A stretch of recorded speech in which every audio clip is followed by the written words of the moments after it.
Let me ask you something, and I want you to genuinely sit with it before moving on. Have you ever noticed that some men seem almost drawn to going down on their partner? Not just willing to do it, but actively wanting to, initiating it, seeming to take real pleasure in it. And have you or the woman in your life ever wondered what is actually driving that? Is it physical? Is it psychological? Is it about love or desire or something far more primal and complex? Because here is what I have found after more than a decade in practice. Most couples, including men who engage in this act regularly, have never been given a clear, honest, science-based answer to why it happens.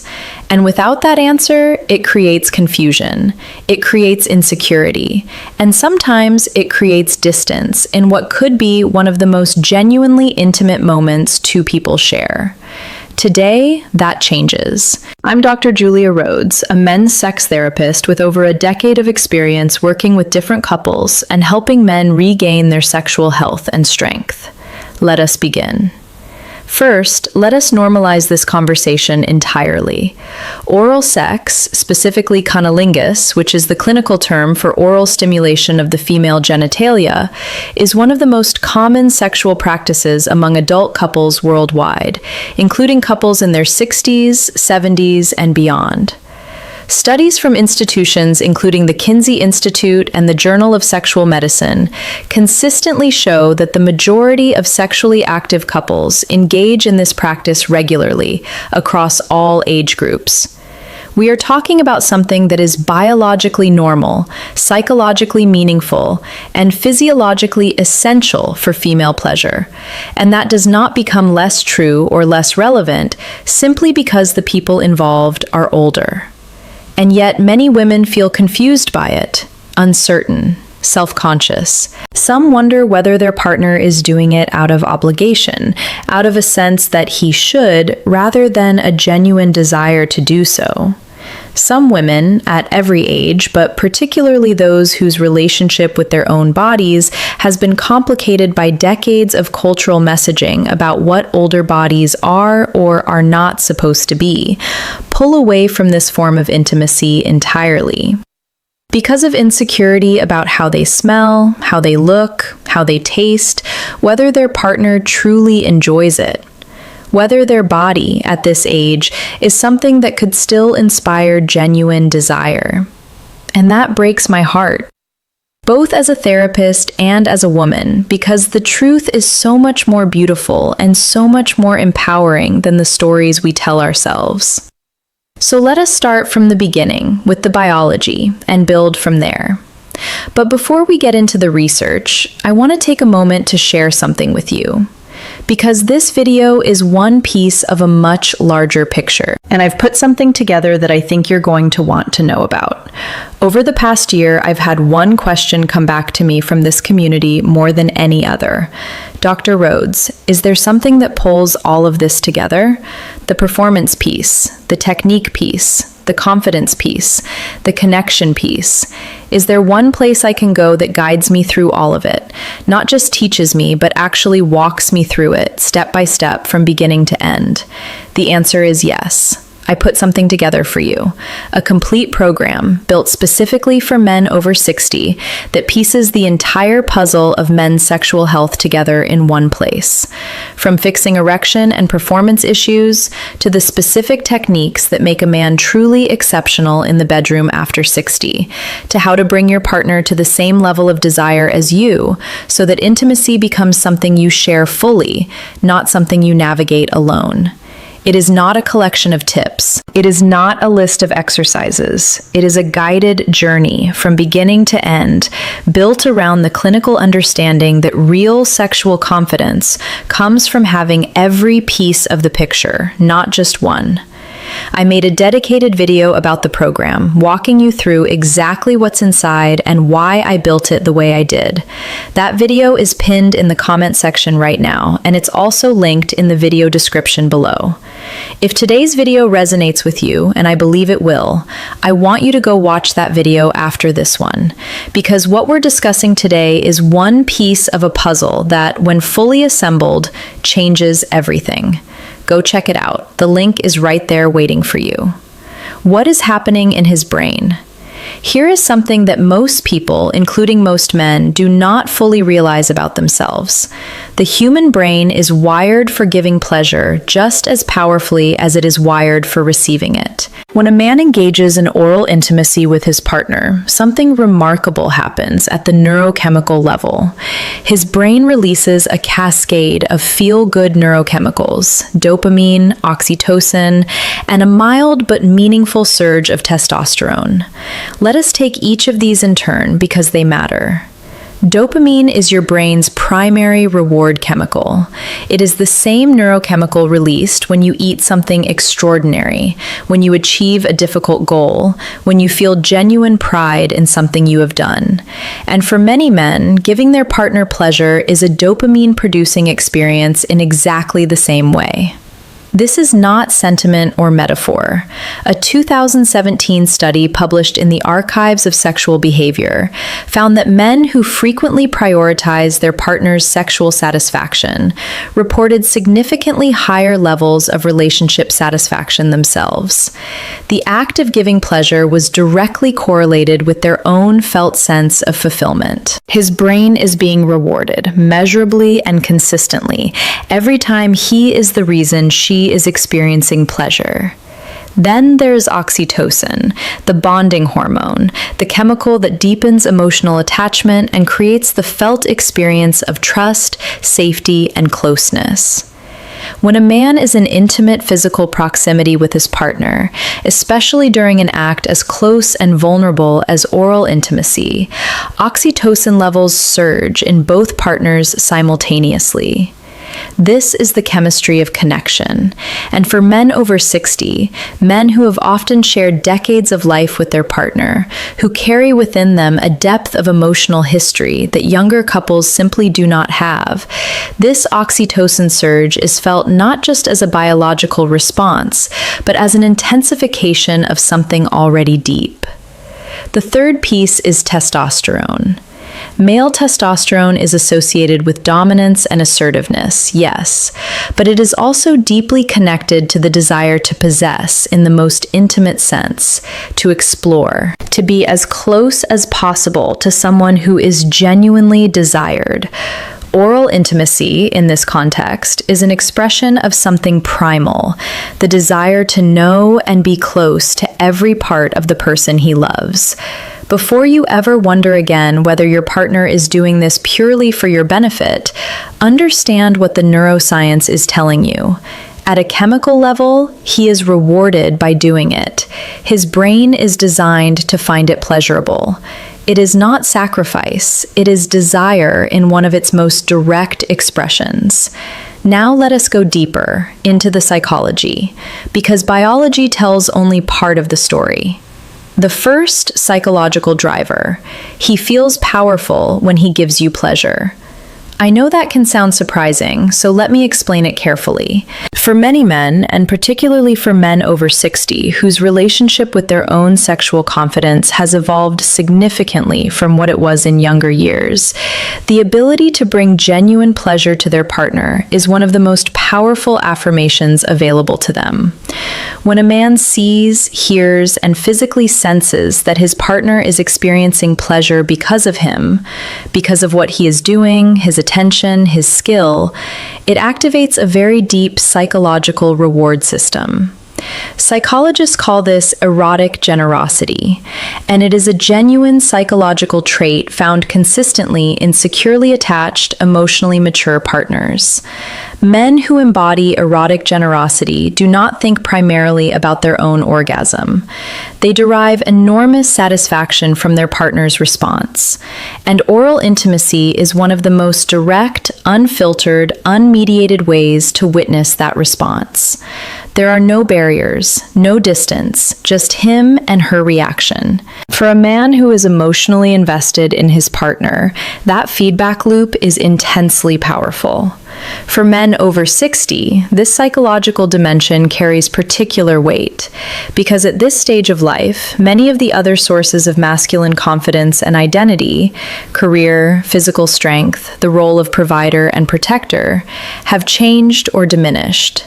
The intimate relationship becomes, in many ways, the primary arena in which a man experiences his own potency and significance. Being genuinely good at loving his partner, being the person who can bring her real pleasure, is not a small thing. It is an affirmation of something deep. The second psychological driver, it is an act of profound trust and intimacy. Consider what oral intimacy actually requires of both partners. As the receiving partner, a woman is allowing someone to be in one of the most vulnerable, private spaces of her body. She is trusting him with something deeply personal. And as the giving partner, he is offering her his full attention, his desire, his time. He is making himself entirely about her. For emotionally healthy men, this exchange of vulnerability is profoundly meaningful. It communicates something that goes far beyond the physical. I trust you. I want you. I see you, all of you, and I am not going anywhere. Relationship psychologists who study attachment theory consistently find that men who initiate and genuinely enjoy giving oral pleasure to their partners tend to score higher on measures of emotional intimacy and secure attachment.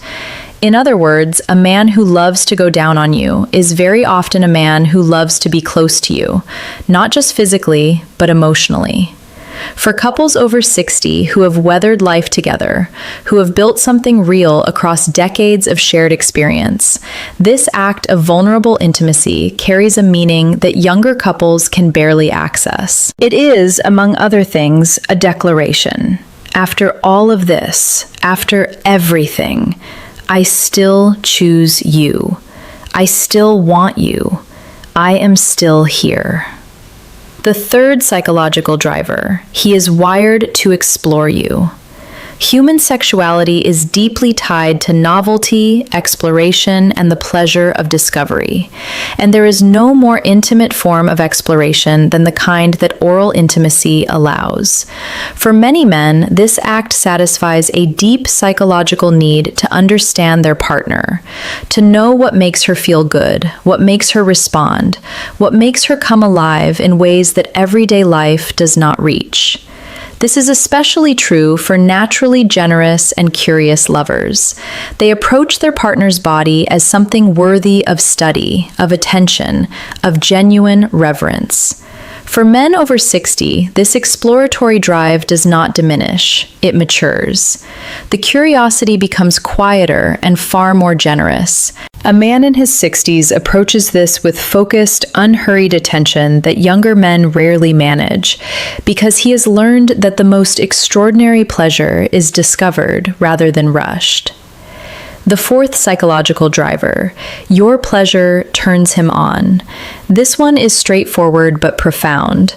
For many men, witnessing or hearing their partner experience genuine pleasure is among the most arousing experiences available to them.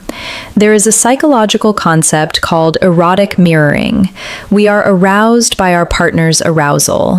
When a man is giving oral pleasure and he can see, hear, and feel her response, his own arousal intensifies. Her pleasure feeds his desire, and his desire feeds hers. He is not doing this only for you. He is doing it because your pleasure is part of his pleasure. For men over 60 who have navigated periods of performance concern, being able to bring genuine pleasure through this means is not just enjoyable, it is affirming, restorative. It reminds him that his capacity to satisfy the woman he loves remains intact. Now I want to talk about the insecurity that so many women feel around oral intimacy, because it is one of the most common and most painful things I encounter in my work with couples. I have worked with women, educated, accomplished, deeply loving women who physically pulled away from their partner during oral sex, who tensed up and could not relax, who were so thoroughly in their heads about what their partner was thinking and experiencing that they could not access any pleasure of their own. The thoughts are familiar. Does he think I smell? Does he find this strange? Does he actually want to be doing this? Is my body too old for this? Has too much changed? And I want to address this directly because this insecurity is not just emotionally painful, it is physiologically counterproductive. When you are anxious, your sympathetic nervous system activates. Blood flow to the pelvic region decreases, lubrication decreases, muscle tension increases. Your body starts working against your own pleasure. The anxiety you feel about his experience is literally preventing you from having one of your own. For women over 60, this insecurity often carries an additional layer, the sense that a body changed by decades of living, by hormonal shifts and the inevitable marks of age, is somehow less worthy of desire. I want to speak directly to that. The body you have at 60 or 70 is not less desirable. It is the body of someone with depth, history, and decades of experience. For a man who genuinely loves you, that body is not something to be tolerated. It is something he desires, specifically. There is a clinical concept called genital self-image, how a woman perceives her own genitalia, and research consistently shows it is one of the strongest predictors of sexual satisfaction in women. Women who feel positively about their bodies experience more pleasure and more orgasms. Research also shows that most women significantly overestimate how unusual or imperfect their anatomy appears.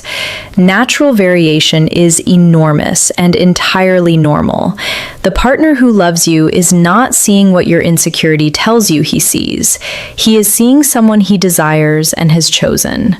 On the subject of natural scent, a healthy vagina has a natural scent that is not just normal, but biologically significant.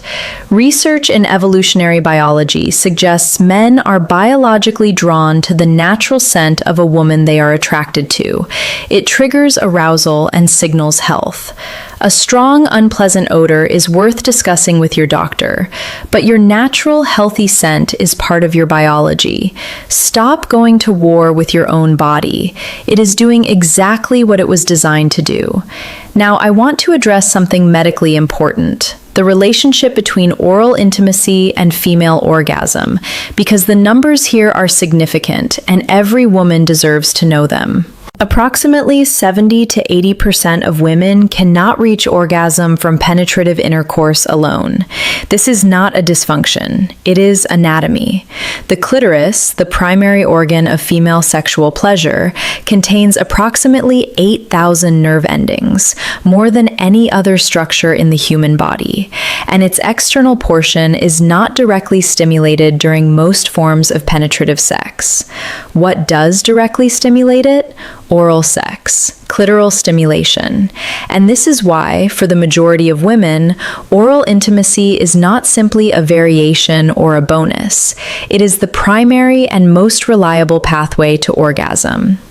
Studies from the Journal of Sex Research have found that women are significantly more likely to experience orgasm during sexual encounters that include oral sex compared to those that do not.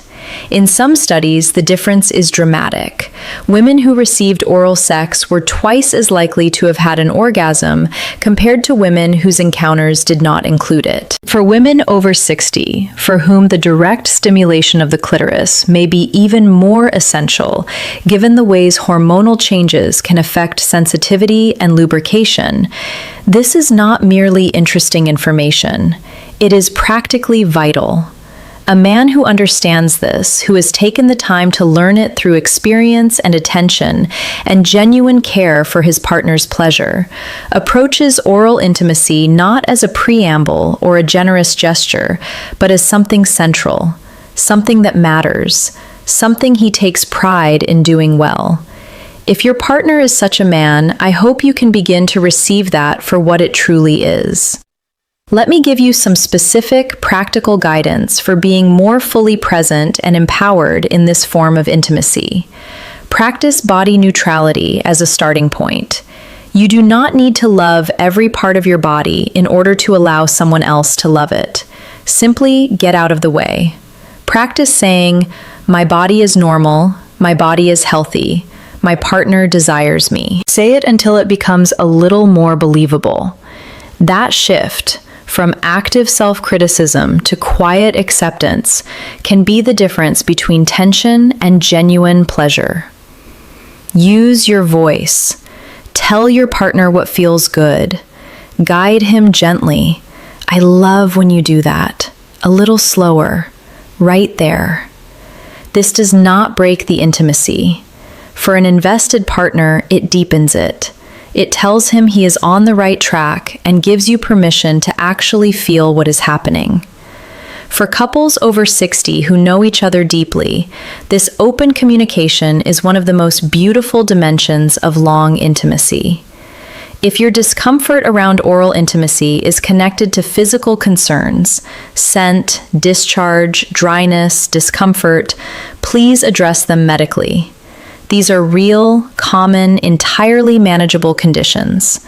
Hormonal changes, bacterial imbalances, vaginal atrophy, all of these affect millions of women, and all of them can be treated. Your intimate health is worth tending to. Making an appointment with your gynecologist is an act of self-respect and self-care. Give yourself genuine permission to receive. This is something I say to clients regularly, and I want to say it here as clearly as I can. You are allowed to receive pleasure. You are allowed to be the focus. You are allowed to let someone love you well. Many women, particularly women of a generation that was taught to attend to everyone else's needs before their own, have deeply internalized the belief that prioritizing their own pleasure is selfish. It is not. It is healthy. It is necessary. And it is what makes intimate relationships genuinely mutual and deeply fulfilling, rather than a performance for one partner's benefit. I also want to offer a clear picture of the different types of men who approach oral intimacy, because understanding which type your partner is helps you receive what he is offering with greater clarity. The emotionally invested partner gives oral pleasure because he is genuinely invested in your experience as an end in itself. Over years together, he has learned your body. He pays attention to your responses. He adapts. For men over 60 who have developed this orientation across a long relationship, this investment is often deeper and more refined than it has ever been. If this is your partner, tell him. Open communication is the fuel that sustains this kind of intimacy. The naturally curious lover is driven by the pleasure of discovery. He is genuinely captivated by your body and turned on by learning what makes you respond. For men over 60, this curiosity tends to be unhurried and patient. The curiosity of a man who has learned that the most extraordinary things reveal themselves slowly. The confident seeker derives genuine potency from his ability to please you. For men over 60 navigating a shifting relationship with their own masculine identity, this motivation carries particular weight. Being the person who can bring his partner real pleasure is a powerful affirmation. He is typically a very motivated and attentive lover. The one thing to be mindful of is authenticity. Let your responses be real. Genuine feedback serves both of you infinitely better than performed enthusiasm. The love language expressor, for whom oral intimacy is simply a way of saying, I love you. A devotion. He is placing his full attention and care at the center of your pleasure, because that is how love expresses itself in him. What he is offering is a love letter written in the most intimate language available. Receive it as such. Finally, trust what you see. Trust what he shows you. When your partner goes down on you and he appears to genuinely enjoy it, because his brain is releasing dopamine, because his oxytocin is surging, because your pleasure is literally feeding his desire, trust that. Do not allow your insecurity to rewrite what is actually happening in front of you. He is not performing reluctant generosity. He is expressing genuine desire and deep attachment. Receive it as the gift it is. Men over 60 who love and prioritize this form of intimacy with their partners are expressing something real and multi-layered. They are expressing desire that has deepened with time rather than faded. They are expressing a form of emotional generosity that younger men often do not yet have the maturity or patience to embody. They are expressing trust, closeness, and the particular devotion that only comes from knowing someone across years and choosing them still. And to the women in the lives of such men, you deserve this. You deserve to be present for it. You deserve to let it reach you rather than holding it at arm's length. Your body is not too old. Your desire is not too complicated. Your pleasure is not too much to ask for. I mentioned earlier that I put something together for you, and I want to come back to it now because everything we have covered in this video today is one piece of a larger picture. Understanding what women prefer is powerful, but understanding is only the beginning. The men I work with who experience the most profound transformation in their sexual lives after 60 are not just the ones who understand the research. They are the ones who have a complete guided framework for putting it all into practice. That is exactly what I built. A complete program designed specifically for men over 60 that takes every piece of the puzzle and assembles it into one guided journey. The erection and performance piece, because confidence in your body's ability to show up is foundational to everything else. And there are specific clinically grounded strategies that make a real difference. And I walk you through all of them. The technique piece, the specific approaches, the angles, the attention, the repertoire of skill that make a man truly exceptional in the bedroom after 60. Not adequate, not functional, exceptional. And the desire alignment piece, because one of the most common and most painful dynamics I see in couples over 60 is the gap in desire, where one partner wants more intimacy and the other seems to have stepped back. I address this directly. How to understand what drives your partner's desire, how to create the conditions where she wants to meet you there, how to build a shared intimacy that feels mutual, connected, and genuinely alive. From beginning to end, piece by piece, like someone walking beside you through the whole journey. I made a dedicated video about this program, walking you through everything inside it and why I built it the way I did. That video is pinned in the comment section right now. It is also linked in the video description below this video. After you finish watching this, go watch that video, because today we gave you one essential piece of the puzzle. That video shows you the whole picture. The link is there. Go take a look. You deserve intimacy that is full, attentive, and genuine. The man offering you this is not doing you a favor. He is telling you in the most direct language available to him exactly how he feels. Let yourself hear it. I'm Dr. Julia Rhodes. I'll see you in the next video.